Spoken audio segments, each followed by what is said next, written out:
As Toledo's Hungarian community celebrates its long legacy at Toledo, Lou Abear has the story of a Birmingham neighborhood love story written in pictures. Birmingham neighborhood of East Toledo has a long legacy of Hungarian pride, still evident in its Church of St. Stephen's on Consol, some of its businesses, its street names, its civic groups, and of course the famous Tony Pacos. But the not-so-famous also have a legacy here, like Stephen Pesenier, who grew up here on Woodford Street, just off of York in the 1920s and 30s. And like so many young men of that era who went to school or worked in the surrounding mills and factories on the riverfront, they answered the call of World War II. Young Stephen found himself in the middle of it all, of heavy fighting in Italy at Anzio Beach in 1944. He and his unit saw some of the most brutal combat of World War II, which he was able to endure by writing letters home.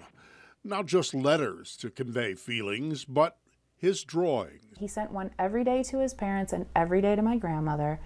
Magda Pesenier's grandmother was then her grandfather's sweetheart, Donna, and most of those letters were transmitted home by so-called V-mail, letters that revealed his feelings through his art, which he had learned at Macomber High School, illustrations that depicted the essence of his life and often a soldier's insecurity in a long-distance relationship. And it was just, plaintive and sad. It was just kind of amazing. He would draw her looking out the window, thinking of him, and he drew her as a real sweater girl. She was idealized, and her name was Donna, and he always made the O in her name a heart, right? And love your Steph.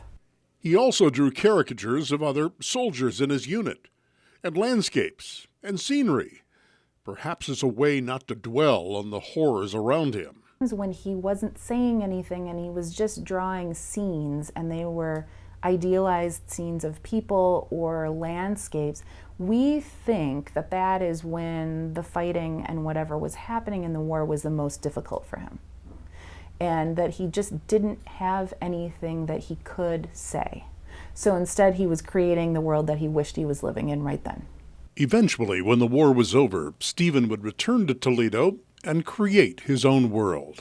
When he came back, he made a deliberate decision that he didn't want to go away from home again, and that he wanted to marry this woman that he loved and have a family and just have a safe, happy life.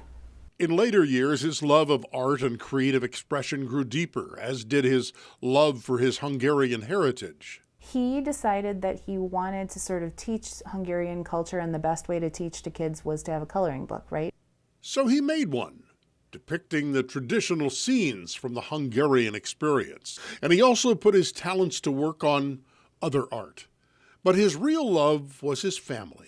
My brother and I were the lights of his life, absolutely the joys of his life. And I think being a grandfather was the thing that made him most happy and most proud. In 1995, Stephen Pesenier left this life and left behind a legacy of ink and illustration, etched with the love that he had for his family and his proud Hungarian heritage, a heritage that still lives on in the heart of Birmingham. Lou Abear, WTOL 11.